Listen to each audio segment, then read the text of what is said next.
Señor economista don Eduardo Valencia, sea usted bienvenido a la estación de la democracia en búsqueda de la verdad. Hay 8 contratos. Yo di cuenta de que el 28 de octubre del 2011 Odebrecht, y perdone por dar esta explicación adicional al público, aunque lo dejé entrever, este programa que tuvo la generosidad del doctor Merlo, excontralor del Estado, de definirlo como un programa histórico, lo que busca es rescatar las opiniones más creíbles, más experimentadas, si se quiere, más ilustres, con la verdad, con la decencia de 2 comunicadores y columnistas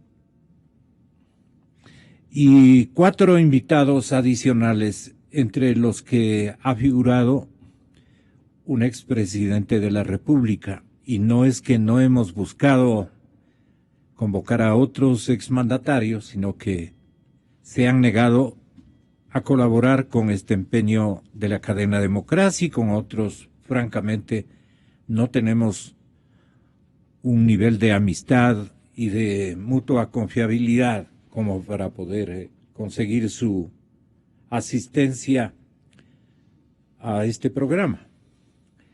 Pero le he invitado al señor economista Eduardo Valencia. He pedido la permanencia del señor licenciado Echeverría y también de Marcelo y de Sebastián, perdón, de Marcelo digo, de Sebastián Mantilla Vaca, distinguido catedrático y académico de nuestro medio. Es un honor tenerlo acá, don Eduardo Valencia. La gente cree mucho en su palabra.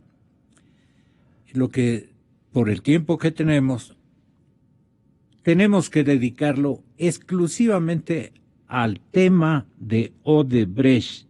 He hecho el contacto con la embajada nuestra en la capital norteamericana. Nos han dicho que el señor embajador Francisco Borja, estará arribando a eso de las 10:30, hora en que ya estaremos fuera del aire en lo que refiere a este informativo, lamentablemente.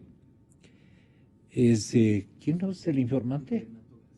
Renato García, que creo pertenece a la Cancillería ecuatoriana, seguramente es una especie de auxiliar del representante diplomático. Hemos hecho o estamos en ese empeño, lo hemos timbrado reiteradamente. Me parece que debíamos perseverar.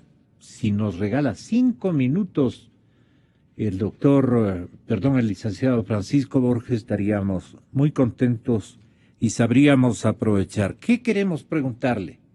Queremos preguntarle lo siguiente. Embajador, tenga la bondad de informarnos cómo le fue ayer en la Secretaría Jurídica del gobierno norteamericano, de la administración norteamericana. ¿Qué le dijeron sobre lo que ellos han indagado como país, como institucionalidad norteamericana, creíble desde todo punto de vista?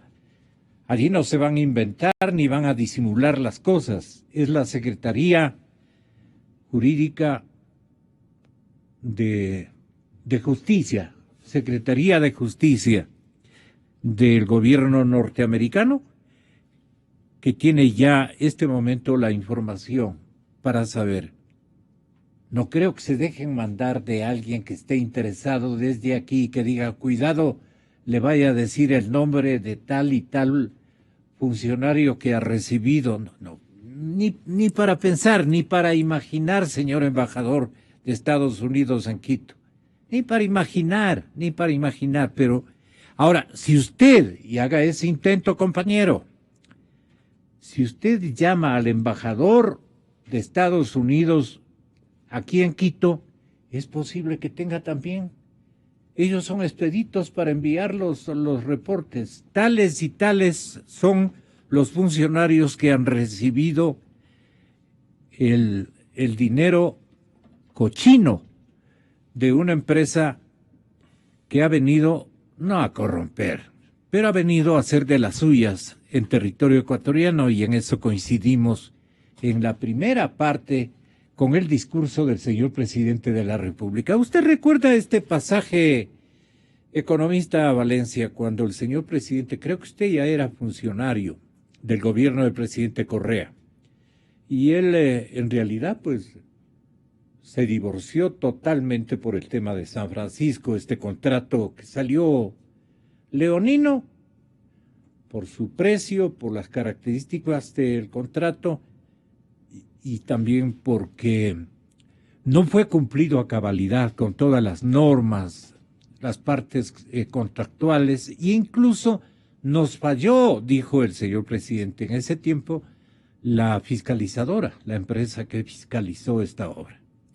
Recuérdenos esas etapas, ¿desde cuándo viene a su imaginación, a su memoria, la Odebrecht y la fama o no fama que tenía? Parecía una buena empresa, habíamos hecho bien las cosas. Lo que quiera decirnos de su palabra es harto significativa para este esfuerzo, si se quiere histórico, no porque esté de por medio el micrófono de Radio Democracia, sino porque las personalidades que han asistido van a ser recordadas exclusivamente por relatar la verdad. Aquí está Eduardo Valencia.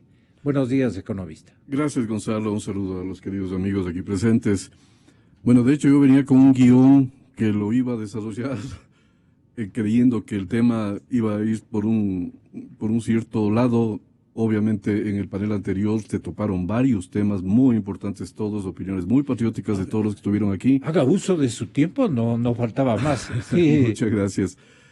Pero me voy a ajustar a su programa, ni faltaba más. Yo respeto tanto este programa, lo escucho todos los días, ni bien me levanto hasta que se termina. Toda la vida estoy siempre con mi familia, mi esposa, mis hijos, mis amigos, todos estamos atentos a esto, porque aquí es donde se dice la verdad, como en ningún otro medio, aunque también tengo muy buenos amigos en otros medios, pero son programas más cortos, menos intensos, menos técnicos, en fin.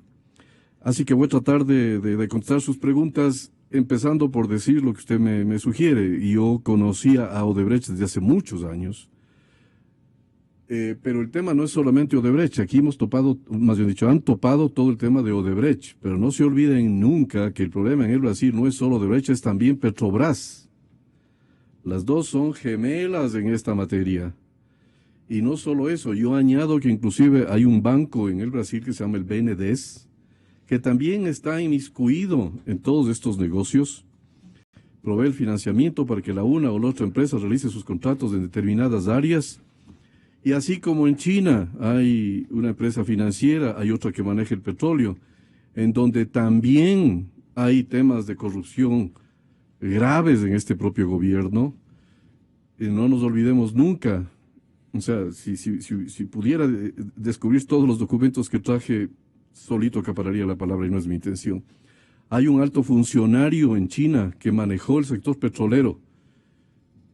Me parece que la empresa se llama Petrochina y él era el máximo directivo de esta empresa, no sé si se llamaba gerente, presidente, porque cada uno tiene sus denominaciones, que está encarcelado en China, que tiene cadena perpetua, porque descubrieron en la última gestión administrativa que ahora está todavía presente en ese país, que había graves actos de corrupción y que evidentemente lo enjuiciaron y está condenado. Y curiosamente la gestión de ese hombre también coincide con este mismo periodo de gobierno, porque es tan extenso que coincide todo. Entonces estoy abriendo el panorama, porque no es solamente Odebrecht. Odebrecht tenía una pésima fama desde que yo soy funcionario público, al punto en que cuando yo alguna vez, no me acuerdo bien si fue con Odebrecht o fue con Petrobras, sinceramente no me acuerdo, yo recibí una encomienda de viajar a Río de Janeiro para concretar unos aspectos financieros de un determinado financiamiento, una cosa que duró un día y nada más, pero me cuidé mucho Tal era la fama que tenía, la mala fama que tenían esas empresas, que yo me cuidé mucho, por ejemplo, de que el momento de pagar la cuenta del hotel estuviera registrada que yo pagaba la cuenta del hotel. Usted sabe que todo funcionario público recibe viáticos. Y cuando llegué a la ventanilla a pagar ese viaje muy corto, que viajé además acompañado por una funcionaria muy apreciada por mí y el colmo de honrada, porque además viajamos en una misión absolutamente técnica, yo no suscribí nada, no firmé nada, no tuve ningún involucramiento ahí. Pero el momento de acercarme al hotel ya me había sido pagada la cuenta. Entonces yo, por si acaso, me fui donde la funcionaria y le dije que de ninguna manera yo aceptaba eso, que quería hablar con el gerente del hotel. Y le pedí al gerente del hotel que deshaga ese pago, hice yo el pago y pedí una certificación de que quien había pagado la cuenta era yo. ¿Cómo no puede ser de otra manera? Uno jamás puede exponer el nombre, ni propio y peor el de un país, en este tipo de relaciones, con quien quiera que venga de donde venga. Así que bueno, le cuento eso porque ya la fama era muy mala. Ahora, el tema, después de todas las cosas que aquí se ha dicho que son muy importantes, yo difícilmente puedo añadir algunos aspectos concretos o no al asunto. Pero lo que sí le quiero decir yo es que está visto que en el manejo de los grandes proyectos de inversión, en este gobierno como en ninguno, ha desarrollado intensamente la corrupción. Corrupción ha habido siempre. Y ahora lo digo de esa manera porque tampoco voy a poder desglosar lo que yo conozco de otros gobiernos. No es el momento, ni usted me ha preguntado eso. Corrupción ha habido siempre. Yo presidí una comisión de investigación de la deuda externa y cuando fui a la Contraloría a preguntarle que me den los antecedentes de nada más las 20 empresas más grandes para saber por qué había habido tantos excesos de precios, porque el problema de la corrupción empieza con el incremento de los precios en la ejecución de las obras. Eso lo hice hace 10, 15, 20 años. Y fui a la Contraloría, no tenían la información. Porque yo sabía que por esos excesos de precios, lo que se llama sobreprecios, es que ningún presupuesto del Estado puede cumplir con esos presupuestos y siempre recurren a la deuda externa, es decir, el resultado de la corrupción es la deuda externa, que mal termina pagando todos los ecuatorianos. Pero fíjese lo que estoy diciendo, y había antes, pero en ningún gobierno en la historia ha habido no solo el despilfarro, la ineficiencia, la ineptitud, la negligencia para el manejo de la cosa pública, que evidentemente rayan en actos de corrupción, porque en unos casos puede ser culposo, en otros son flagrantemente dolosos. Y en este gobierno, en el manejo de las áreas estratégicas, lo mínimo que se puede decir es que aquí ha habido una ineptitud culposa y una negligencia dolosa, que obviamente, además de ineficiencias y contratos ya claramente abiertos de corrupción, configuran el que aquí haya que revisar absolutamente todo. Yo les escucho a los candidatos decir que van a hacer una fiscalización, pero tan en términos generales, sí, yo voy a fiscalizar. Ese es un deber, esa no es una propuesta al país. Aquí nadie denuncia nada, los candidatos hablan una retórica absolutamente... Como dice la gente, con todo respeto, hablan de pendejadas.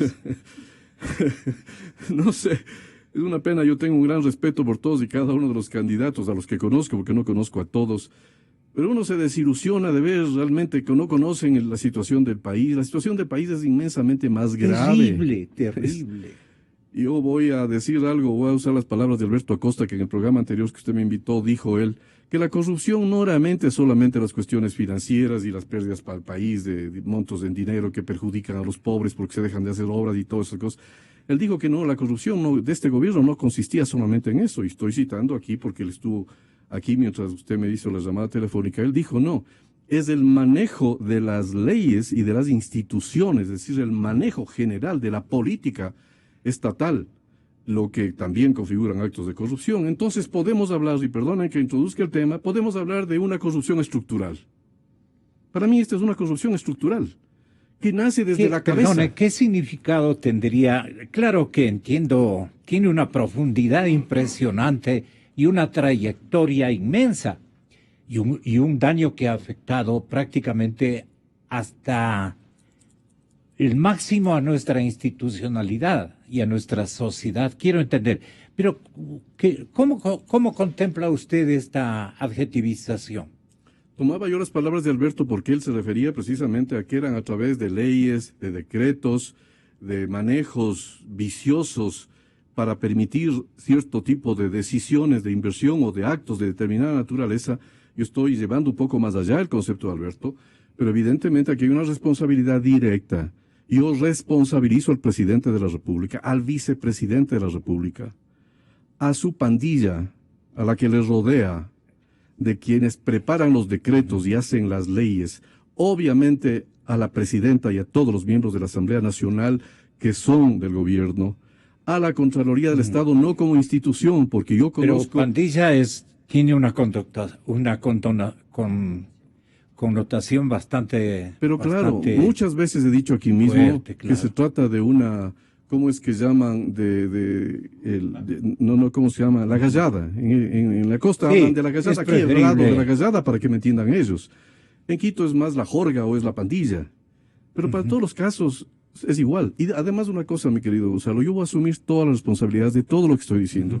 Porque todo lo que digo es absolutamente documentado. Algún rato le pediré que me dé 3 minutos para aumentar los casos de corrupción de este gobierno al margen de Petrobras y de Odebrecht, porque es el que lo conozco y en donde sé que el presidente actual de la República está directamente involucrado, está involucrado su secretario jurídico. Bajo su responsabilidad el instante que usted quiera. Absoluta y totalmente eso, ni faltaba más.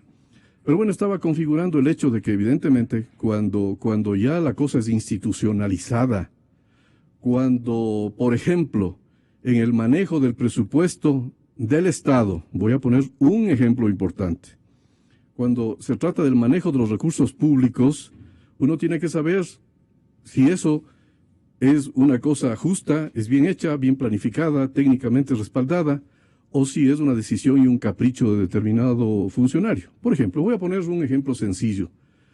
Lo he dicho en otras ocasiones con cuadritos y con cosas. En el periodo de los últimos 10 años, el gobierno de Correa ha recibido la friolera del sector petrolero de 83.000 millones de dólares. 83.000 millones de dólares es toda la plata del mundo. ¿Sabe el país cómo se distribuye ese petróleo, ese monto tan gigantesco? Todo el mundo va a decir, sí, claro, el economista Valencia va a mencionar las carreteras, va a mencionar las hidroeléctricas, va a mencionar las escuelas del vino. No, no lo voy a mencionar porque no es cierto. El gobierno nos ha engañado diciendo que del petróleo nos deja un patrimonio y que ha sido bien utilizado. Es una falsedad absoluta. Y por eso le increpo a él como el principal responsable de esta política institucional. De los 83.000 millones de dólares, el gobierno egresa la mitad, 41.500 millones de dólares, para que funcionen las empresas estatales. Solo el 20% a los consejos provinciales y municipios y un 30% para los subsidios que van a la gente rica y no a los pobres, porque los subsidios en este gobierno son 8 a favor de los ricos y 1 a favor de los pobres. Qué pena que nuestro país no sepa estas cifras y que los candidatos tampoco las expongan. Pero la parte que quiero concentrarme es 41.500 millones de dólares en 10 años que han sido dirigidas a las empresas estatales para que funcionen, para gastos operativos de tipo corriente. No estoy hablando que están haciendo prospección petrolera, no estoy hablando de que hay nuevas torres de perforación que pudiera llamarse inversión, no, es para que funcionen. Y fundamentalmente para que se financien los excesos de costos de producción que en un seminario en donde Henry Llanes presentaba su libro hace 2 días y que yo lo prologué y presenté con él su libro, se estableció, estaba también Fernando Santos y ellos no me van a dejar mentir, de que mientras en otros países de América Latina los costos de producción de un barril de petróleo son de 16, 20 dólares, en el Ecuador pasaban entre 45 y 51 dólares por barril. Eso es una ineficiencia total, eso es responsabilidad de quienes dirigían esa institución y de quien manejaba el sector estratégico y del propio presidente de la República. ¿Cómo es posible que se haya festinado 41.500 millones de dólares en las empresas petroleras para que no aumente ni un solo barril de petróleo? Porque la producción de Petroecuador y de Petroamazonas, en la parte que les corresponde a cada uno, en los últimos 10 años no ha aumentado un solo barril porque los 500.000 venimos produciendo desde hace mucho tiempo. Si esa plata que vaya no es para mayor producción, no es para mayor inversión cuyos resultados son en el futuro, sino para gastos operativos, hay ahí una ineficiencia dolosa. No es solamente las comisiones que estamos viendo ahora que los funcionarios reciben. Estamos hablando de 14 millones de dólares en el caso del señor Bravo, 5 o 4 millones de dólares del señor Capaya, como le dicen ahora. Esas son minucias, esas son capillos. Es en los grandes contratos, quienes firmaron los contratos y recibieron la plata cada vez con más sobreprecios, donde está la gran corrupción, y eso era responsabilidad de vigilancia y control de quienes tenían a su cargo esos sectores: el presidente de la República, el vicepresidente de la República, el Contralor General de la Nación, el Fiscal General del Estado, la Asamblea. Aquí no cabe que hablemos de minucias y de capillos. Por ejemplo, en el caso de la refinería Esmeraldas, hay una empresa que fue encargada de hacer la fiscalización, cuya denominación es de origen externo, pero con un contratista nacional de apellido Tecniazul, en donde se sabe quiénes son, pero hasta ahora no han sido ni siquiera demandados, ni siquiera se les sigue ningún juicio. Sí. Y tampoco han renunciado, porque una de ellas es funcionaria pública. Nadie ha exigido la renuncia, que yo sepa. Yo revisé ¿La el contrato. esposa del americano? Y yo revisé ese contrato con la empresa Tecniazul, porque me lo presentaron. De hecho, todo lo que yo digo está respaldado, y cuando sea necesario diré todas las fuentes que yo tengo, ni faltaba más. Y cuando tenga que ir a declarar en la fiscalía, lo haré con el máximo gusto. Y no tengo miedo a que me vuelvan otra vez a perseguir, como me mandaron un auto para chocarme, en la misma forma que le mataron a una señora que era funcionaria de COFIEG. No tengo miedo, porque para mí mi país está adelante. Como aquí estoy rodeado de gente patriota que ha dicho lo mismo. Esas personas firmaron un contrato con Petroecuador que se llamaba de fiscalización, que es una cosa, y de gerenciamiento. ¿Se pueden imaginar un contrato donde a una persona le hagan ser juez y parte, que gerencie la ejecución del proyecto y que simultáneamente se fiscalice a ella misma? Todas estas cosas configuran que hay decenas. Solamente esta empresa, en 2 proyectos, que son la refinería de Esmeraldas y la refinería del Pacífico, que ya es el gran escándalo que hay, porque ahí no hay nada, ha recibido 340 millones de dólares. Y estamos preocupados del señor Bravo de 14 millones y de Capaya, que ha ganado 1 millón o 2 millones o 4 millones. ¿Y dónde están los cientos de millones de dólares? Le correspondían a las auditorías internas, al contador, a los comités de vigilancia, a los comités de control de obra, a los directorios, ir reevaluando el gasto según los estudios de factibilidad, que casi no existen, y por tanto no hubieron puntos de referencia, cuya responsabilidad es de los mismos que otorgaron esos contratos en esas condiciones. Y por tanto, aquí toda la culpa es la cadena de mando, como dirían los militares. La cadena de mando, uno es responsable de lo que pase en su compañía, en lo que sea. Claro, el más responsable es su máximo ejecutivo. ¿Por qué no tomaron? ¿Y quiénes nos han fallado como país en la cadena de mando? Todos. Empezando por el presidente de la República. El presidente de la República está embarrado, no hasta el cuello, como dicen, de corrupción. Está embarrado hasta la cabeza, porque la cabeza es él. ¿Quién más? El vicepresidente, que es el encargado de todos los proyectos estratégicos. Los ministros de las áreas correspondientes. ¿Por qué todo el mundo le apunta al vicepresidente economista? No, yo le apunto al presidente. Sí, y déjeme que en esos 3 minutitos que le pedí vaya a un acto concreto contra el presidente. Pero en todo esto que estamos hablando, porque no quise salirme de su guión, y estoy hablando del sector petrolero, he añadido algunas cosas que no toparon aquí, pero que son importantes. Muchas gracias. Pero por eso dije, yo le responsabilizo de todo, porque un presidente es primero un gran administrador. Y ya no hablo de un buen economista, porque él no lo es. Yo no sé en qué piensan los colegios de economistas que no le han suspendido el título. Él es un político, y un político con un proyecto de quedarse en el país 300 años, que ha fundado una ética de la Alianza País, una ética verde a sus conveniencias, de múltiple moral. Lo digo con toda claridad. ¿Qué significa? La múltiple moral, como es obvio, acomodan los hechos morales a sus conveniencias. Por ejemplo, cada coyuntura. Cada vez que habla el señor Alexis Mera, uno tiene que ponerse a temblar de los conocimientos de ética que uno tiene. Él dijo, cuando se refería a un caso de Samanes, de una ministra de determinado nombre, que dijo que era un error de buena fe. Eso es corrupción de buena fe, perdóneme. Y luego dice que es el gobierno más honesto de la historia. Y lloran. Qué pena, el señor Capaya nos dio la puñalada por la espalda. Mentira, quienes nos dieron la puñalada por la espalda son ellos al país. Yo estoy hablando aquí a nombre del país, porque ¿quién habla a nombre del país, de la gente pobre? Hablamos los que venimos acá, por supuesto, y reitero, y un máximo respeto. Ni faltaba más, yo colaboro con mi granito de arena. Pero aquí no se puede librar al presidente de la República todo lo que está pasando. Se han perdido centenares de millones de dólares. En opinión del ex fiscal Washington Pesante, le escuché en un programa de televisión, en uno de esos ya de candidato, que dijo que la pérdida podría llegar a 70.000 millones de dólares. ¿Alguien se da cuenta lo que significa 70.000 millones de dólares? Yo creo que se equivocó, sí de buena fe. Correa traicionó al país. Concretamente me traicionó a mí y a la comisión investigadora de la crisis de los años 99-2000. Y aquí le pido entonces que me dé un chancecito y enseguida me quedo para que hablen mis colegas, ni falta más. Pero no puedo dejar de decir lo siguiente. Adelante, desde luego, economista. La vez pasada que usted me llamó cuando estaba Alberto Acosta aquí, me llamó aquella vez que hablamos y yo le pedí que nos invite a los dos para hablar los dos de la corrupción en este gobierno.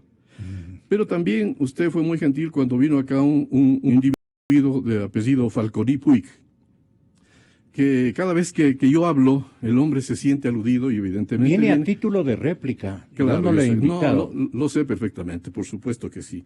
Ya llevo casi 10 años citándole para que explique al país todo lo que sucedió en aquella época cuando yo presidí la comisión de investigación del feriado bancario del año 99-2000, en donde él, conjuntamente con Pedro Delgado, fueron los responsables de los decretos de la ejecución y luego el encubrimiento de las pérdidas de ese entonces a la Corporación Financiera Nacional, que es una institución de todos los ecuatorianos, por 1.178 millones de dólares, que a valor presente ahora serían 3.500 millones de dólares. Esto no es una friolera, no es un juego de niños.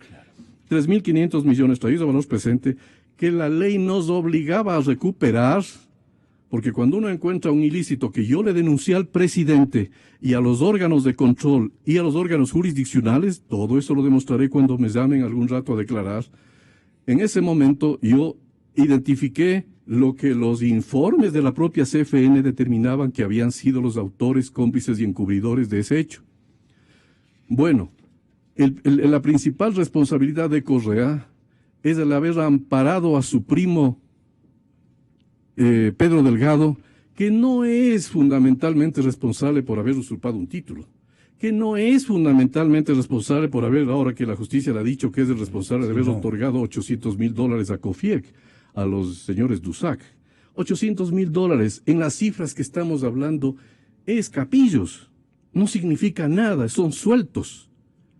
Bueno, pues cuando yo suscribí ese informe conjuntamente con los miembros de la comisión investigadora, que no los menciono porque son venerables y respetabilísimos ciudadanos y no los quiero involucrar, lo afrontaré yo solo cuando el caso devenga. Bueno, pues yo le presenté el informe al presidente de la República para hacerle conocer quiénes eran los responsables. Y él conforma la comisión, y usted aludió a ese asunto de cuando yo era funcionario de la Corporación Financiera Nacional. En el momento que se conformó la comisión, ¿sabe a quién me propuso que vaya a miembro de la comisión para investigar el caso de Pedro Delgado y de Juan Falconi? Me propuso que uno de los miembros de la comisión sea Pedro Delgado. ¿Se ha visto semejante barbaridad en la historia de este país? Que el presidente le quiera poner al investigado, al presunto autor, cómplice y encubridor de los sucesos de la corporación, para que esté en la comisión. Me opuse radicalmente. Le dije que me dé 48 horas para conformar la comisión y que si no le gustaba me iba. Obviamente me aceptó porque puse a personas eminentes. Uno de ellos, a quien doy honra en este momento, fue Jorge Vivanco Mendieta, lamentablemente fallecido, un luchador contra la corrupción, Vivanco, sí.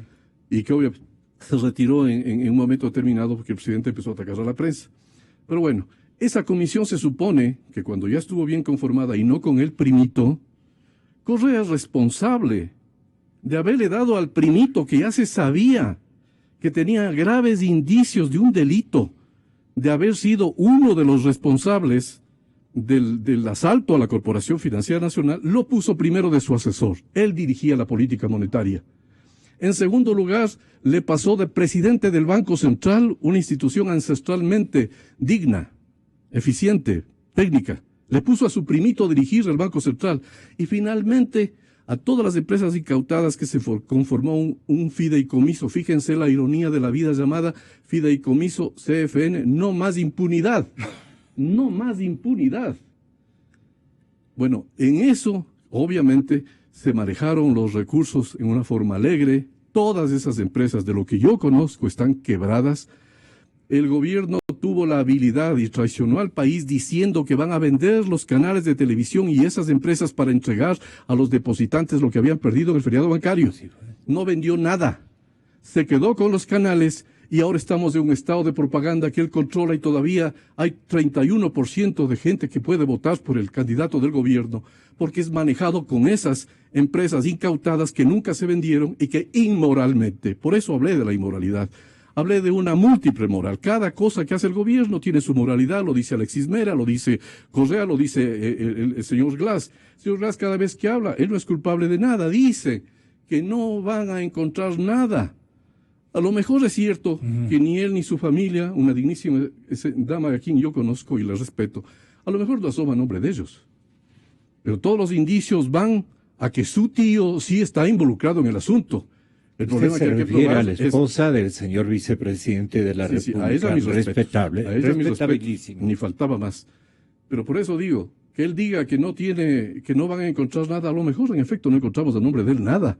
Nadie es tan bobo para poner a nombre de él una comisión o una contribución por mejoras de una empresa por haber sido beneficiadas por un contrato que todos hemos criticado en esa múltiple moral. Son contratos en su mayoría otorgados a dedo.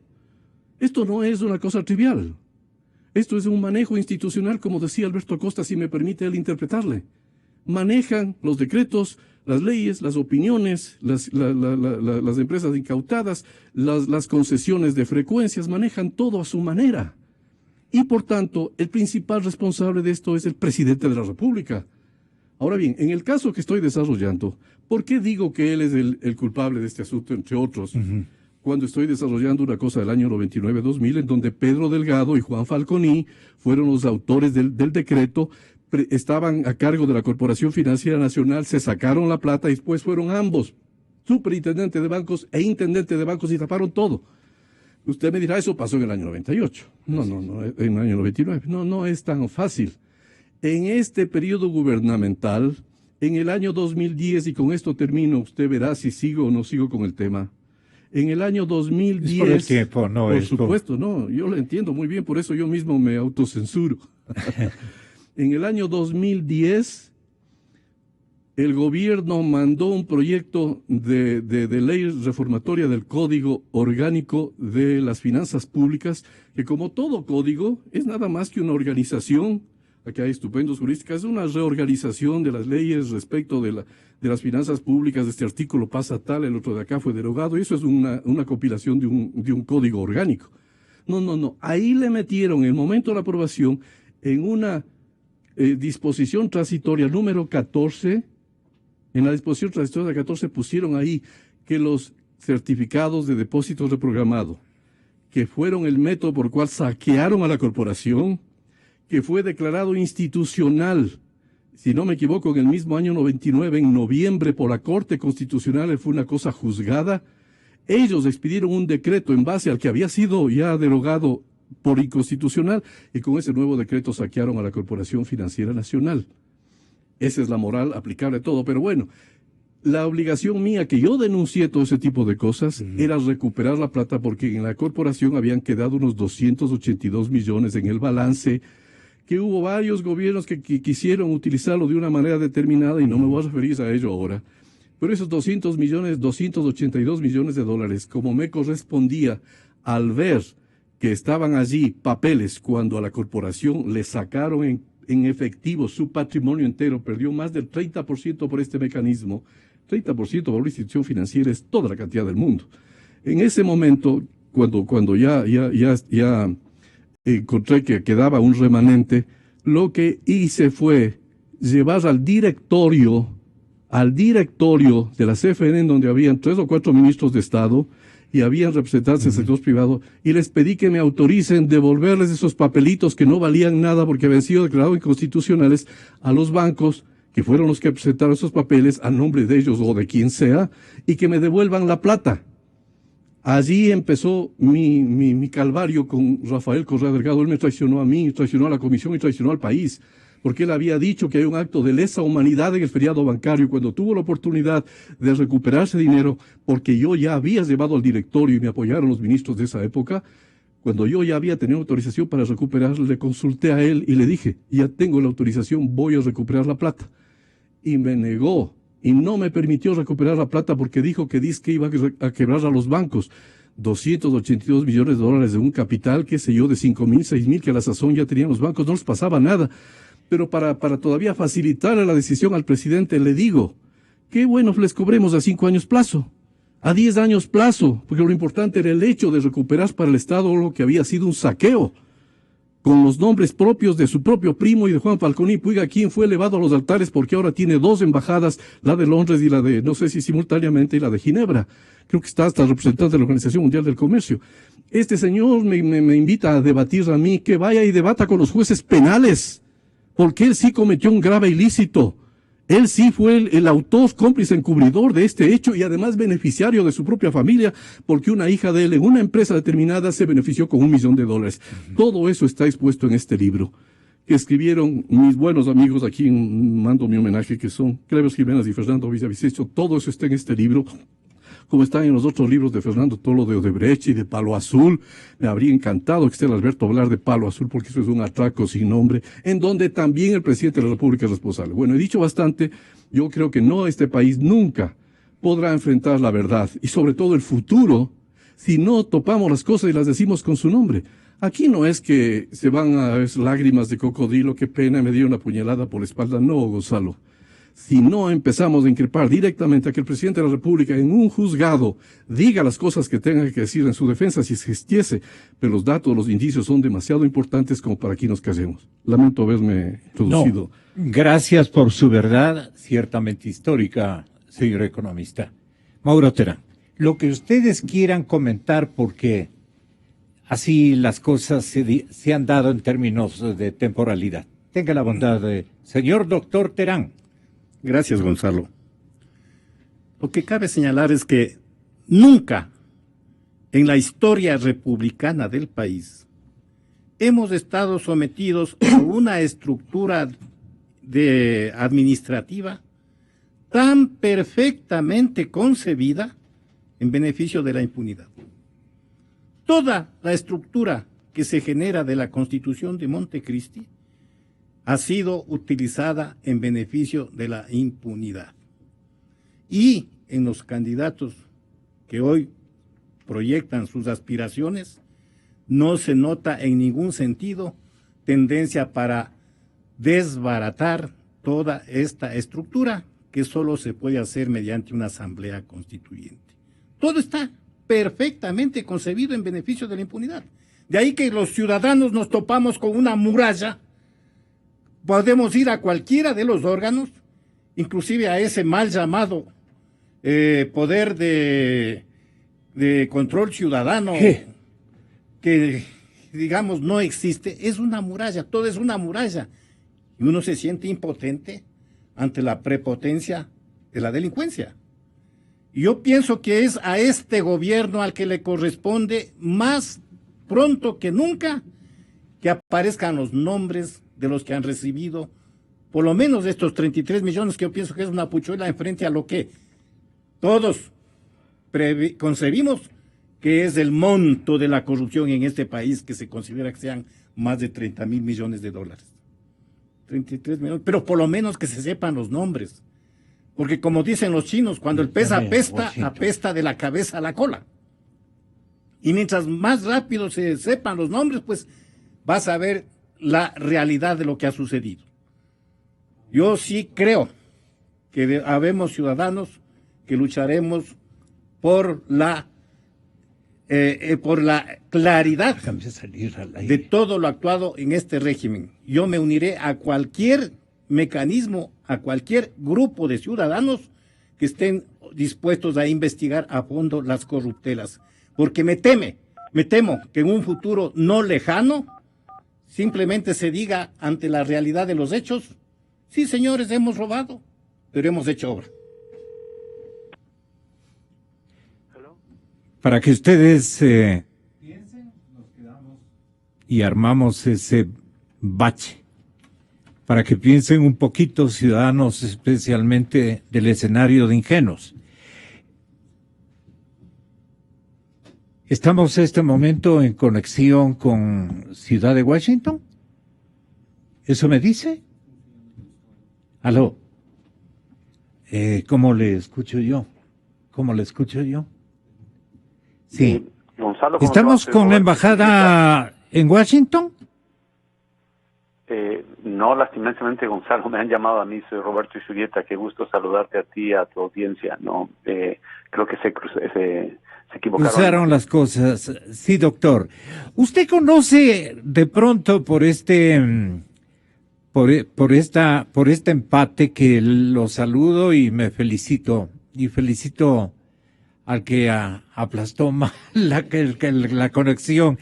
Pero le pido disculpas en primer lugar, pero en segundo lugar quería molestarle. ¿Usted conoce de algún informe que haya reportado nuestro representante, el embajador ecuatoriano Francisco Borja, respecto a su contacto el día de ayer con la Secretaría o el Departamento de Justicia del Gobierno de los Estados Unidos para analizar el tema que este momento aquí es una bomba de neutrones, el tema de la compañía Odebrecht? ¿Usted conoce tal vez algo? Tenga la gentileza. Conozco lo que es público, me parece que es sumamente grave. Esto es algo que se venía escuchando, pero de escuchar de estos rumores que, como dice la expresión quiteña, cuando el río suena es que piedras traen, pero de lo que tenemos ahora son no solamente uno, sino ya comienzan a salir más y más testimonios de lo que se llama aquellas personas involucradas que están cooperando con la justicia y donde dan cantidades exorbitantes de coimas que han dado a los gobiernos. Eso es lo que dicen los que han hecho estos testimonios. Entonces es una cosa muy grave. Esto ha producido un remesón internacional, este escándalo de los sobornos. Pero solamente ilústrenos, doctor Isurieta, ilústrenos por favor. El Departamento de Justicia debe tener a esta hora del partido, y perdone por utilizar esos términos criollos, a estas alturas debe tener ya la información de cuáles fueron los beneficiarios país por país de los sobornos o de los premios que daba la compañía brasileña a quienes contribuían o colaboraban naturalmente con la concreción de contratos que tenían un valor de 30 y tenían un valor de 30 y para descontar los premios más las utilidades se firmaban los contratos de cada obra por 80 tranquilamente. Si valía 30, cobraban 80 y esto nosotros tenemos en el referente de ayuda a memoria, fecha por fecha, contrato por contrato, el crecimiento terrible que sufrían los inventarios o los costos de cada una de las obras que refieren a la administración Correa, en el caso de Ecuador. Esto tenemos nosotros desde el lado, cronológicamente hablando, desde el lado de una ayuda a memoria que han preparado los medios impresos. Entonces la situación es esta. ¿Usted cree que al momento el señor embajador que fue impulsado o ordenado por el señor presidente de la República y por el señor secretario jurídico de la presidencia, fue dispuesto a que vaya a hacer la correspondiente indagación que iba a servir al señor fiscal Galo Chiriboga para que disponga otro género ¿de qué se puede decir? ¿De órdenes de captura o de diligencias de carácter procesal y jurídico en contra de los beneficiarios de estos premios que daba la compañía brasileña. ¿Usted conoce si estamos en lo correcto que a esta hora del partido el embajador Borja ya conoce esos nombres y seguramente los puso en conocimiento del señor presidente y de otros funcionarios de alto nivel? No sé si yo llamo a la fiscalía y me va a decir que todavía no conoce ningún informe, más que seguro el señor fiscal Galo Chiriboga. Usted solamente, la forma como yo le otorgo esta cronología de los hechos, ¿usted cree que así debe ser o no? Porque nosotros estamos obviamente intentando conocer la verdad para comunicar al pueblo ecuatoriano. Tenga la bondad, doctor Izuría. Yo creo, Gonzalo, tu objetivo es absolutamente válido y necesario. El objetivo es la búsqueda de la verdad. Existe un problema de credibilidad en todos los actos de corrupción y sobre todo la justicia ecuatoriana ha sido cuestionada en múltiples ocasiones. En tal sentido, con el propósito de la búsqueda de la verdad, a mí lo que me parece que es una buena iniciativa es la que leí también en los medios ecuatorianos de ayer. Esto es una comisión que puede ser o de oposición o multipartidaria de asambleístas que oficialmente vayan a la Fiscalía de Estados Unidos para pedir esa información. Porque el objetivo es tener confianza de que se conozca la verdad y nadie esté ocultando ninguna clase de información. Entonces yo pienso que debería estar en el interés del mismo gobierno que este proceso se lleve con la mayor transparencia posible. En tal sentido, el que en estas reuniones también estén presentes personas que no representan al gobierno y que simplemente si se dan los nombres, pues que se los dé a conocer lo más rápido posible a la opinión pública. Por supuesto, para no tener otros problemas que han sido comunes, y esto es que el nombre se lo guarda, después el sospechoso sale del país y después se hace pública la orden de detención. Entonces estas cosas han pasado, entonces hay que manejarlo sin lugar a dudas con mucho profesionalismo, con mucha cautela, pero sobre todo, como tú dices, el propósito es, uno, la búsqueda de la verdad. Para llegar a la verdad necesitamos confianza, y para que exista confianza debe existir transparencia y debe existir el que participen sectores también de la oposición, porque eso, y de los medios de comunicación, porque eso nos daría credibilidad. Las reuniones reservadas, lastimosamente, cuando la credibilidad está afectada, eso no contribuye a la credibilidad. Entonces lo que queremos es que se haga justicia, que se conozca todo, porque la acusación es sumamente grave. Estamos hablando de coima de $30 millones. Y eso de esta persona que está involucrado en este juicio. No sabemos también qué otros montos pueden salir de los otros juicios que se están dando en el mismo caso y sobre todo en Brasil. Roberto, muchísimas gracias. Orientadora intervención que nos resultó de película por esta conexión, que no es una conexión equivocada, porque a mis invitados este momento en el estudio saben que yo dispuse esta comunicación con Washington y esta comunicación que le estamos también buscando con Francisco Borja, el plenipotenciario de nuestro país ante el gobierno americano. Así es que este instante estamos con Eduardo Valencia, que quiere, Roberto, saludarle cordialmente. Con mucho gusto, Roberto, gracias. te mando un saludo especial. Hace mucho tiempo que no te he visto en la Eduardo. universidad, nos veíamos con cierta frecuencia. Sigo tus intervenciones en los canales internacionales. Te agradezco por los comentarios que haces, son muy importantes. Yo solo quiero hacer una pequeña digresión al respecto de tu sugerencia de la comisión. Yo fui parte de esa comisión y fue una experiencia nefasta. Los gobiernos jamás deben organizar comisiones, como la oposición tampoco, porque estas nacen sesgadas. En mi caso personal fue un desastre, porque el presidente de la República estaba protegiendo a gente cercana a él, estaba protegiendo los hechos de corrupción, estaba fomentando la impunidad, y evidentemente, como no lo acepté, yo estaba ya a punto de separarme cuando me pusieron una trampa. Querían que yo dé un crédito a los taxistas sin garantías. Obviamente eso me impedía la ley. en medio de una supuesta negociación que no la acepté jamás, me rebajaron que un porcentaje del 140% baje al 100, al 90 y al 80 y creían que yo iba a aceptar el que si la ley dice una cosa yo iba a aplicar una distinta. Eso motivó mi salida y obviamente implica que uno cuando está sujeto a alguien no puede formar parte de una comisión, esa comisión nace ilegítima.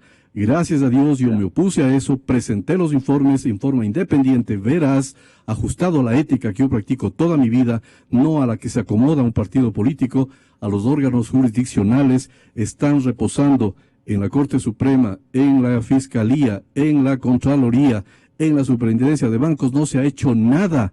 Y más que no se ha hecho nada, no se recuperó un centavo, esos delitos están tipificados en los códigos penales de ese entonces y en el actual, y evidentemente implica que las comisiones para que nazcan deben ser independientes. Ojalá fuera posible convocar una asamblea constituyente para que a nivel de una asamblea constituyente se haga la investigación que el país necesita de todos estos atracos que lamentablemente siguen en la impunidad. Estoy con Lolo Echeverría también y el catedrático señor doctor Sebastián Mantilla de Flaxo. Así es que entre todos te mandamos un cálido saludo, Roberto, y muchas gracias por la sugerencia y la participación que has tenido la bondad de emitir en este programa, que ha sido calificado de histórico por un sinnúmero de componentes y de testimonios que nos felicitamos entre todos de haberlo reunido para una cabal orientación del público ecuatoriano. No obstante, Lolo Echeverría le dirá a Washington si es que es o no factible la organización de una comisión de esta naturaleza. Lolo Echeverría, distinguido periodista que nos acompaña, está para saludarle, Roberto. Un saludo, Roberto, y también soy permanentemente asiduo escucha de tus intervenciones en los medios, especialmente en CNN Español. A mí me parece también, yo concuerdo, debo decir primero que hemos sido testigos de un testimonio sobrecogedor del economista Valencia. Creo que él nos ha puesto el tamaño real del problema que afronta en este momento el país con la corrupción. No estamos hablando de pequeñeces, estamos hablando de un problema tan grande que puede determinar la suerte futura del Ecuador. Y nosotros no podemos tolerar este tipo de cosas en esas dimensiones. Creo que es responsabilidad de todos los ciudadanos el combatir la corrupción, el poner un dique a que esto prosiga adelante. Yo creo que aquí va a cambiar todo. Yo he comparado lo que está pasando con este caso de Odebrecht con el caso de FIFA, es decir, que parte de la confesión de quienes pagaron coimas a los funcionarios. Por supuesto, si ellos están colaborando con la justicia, habrán dado los nombres. Es solo cosa de tiempo para que aparezcan los nombres, de tal manera que no necesitamos ninguna comisión, solo necesitamos exigir a las autoridades que se someta a investigación todo esto con la información proporcionada sobre esta base que ya se probó válida que en el caso de la FIFA. Esa es mi opinión sobre la comisión. Entre catedráticos se saludarán rápidamente el catedrático de la George Washington de la capital norteamericana.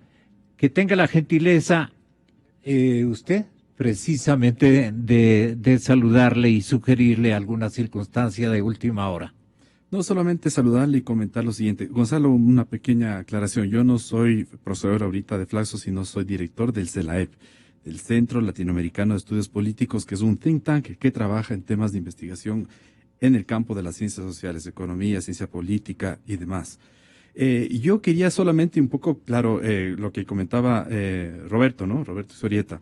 Yo también no soy muy inclinado al tema de las comisiones. Yo lo que creo ahí básicamente es de que habría que esperar de que estas cuestiones se vayan evidenciando y como ha dicho también Lolo, va a comenzar a salir información a medida de que así como pasó con el caso de corrupción del FIFA Gate, en este caso van a comenzar a haber pruebas. Veía en la mañana de hoy en la madrugada, veía en la Folha de San Pablo, que es un periódico muy reconocido en Brasil, Sí, claro. de San Paulo, y decía que en el caso, por ejemplo, de las revelaciones que ha hecho Marcelo Odebrecht, el titular de la firma Odebrecht, así como otros directivos que están enjuiciados por el tema de caso de corrupción, por el tema de la reducción de las penas, se han sometido a un proceso que se llama de delación, es decir, de evidenciar una serie de información sobre estos casos de corrupción con la finalidad de que puedan reducirse sus penas. Y en la misma Folha de San Pablo se dice que como parte de este proceso de delación, todas las, digamos, como declaraciones que van a hacer o ha hecho ya Marcelo Odebrecht y otros funcionarios van a estar a disposición de de cualquier ciudadano en los Estados Unidos. Vea, por ejemplo, usted cómo funciona la justicia norteamericana comparada con la nuestra. Va a ser posible, digamos, va a ser accesible eso. Entonces yo lo que diría también incluso ahí es, más bien yo esperaría, por ejemplo, de los mismos medios de comunicación que puedan ir allá y tratar de pedir esa información, pedir las declaraciones, esas declaraciones que ha hecho dentro de ese proceso, por ejemplo, el señor Marcelo Odebrecht. Y ahí están los nombres, Gonzalo. Adelantarse un poquito en ese sentido, porque si es que uno confía en esta justicia que no tenemos, en esta fiscalía que no tenemos, en esta Contraloría que no tenemos, le digo todo, a la final va a ser, no sé si simplemente como un tema de un boom mediático, una noticia mediática que dura unos días y después se apaga. Pero creo que el tema de la corrupción es un tema que ha venido para instalarse y creo que ese es un tema prioritario, importantísimo para las próximas autoridades, para el próximo gobierno. Es decir, indagar hasta las últimas consecuencias con la valentía que le ha hecho el economista Valencia. Yo celebro eso y realmente también me preocupa porque supongo que conociendo el gobierno como es, va a iniciar cualquier rato algún juicio inventado o no por lo que ha dicho, pero ha dicho realmente como se debe decir, desde la cabeza hasta abajo. Y ahí es algo que le digo, no todo el mundo se atreve a mencionar el nombre de Rafael Correa.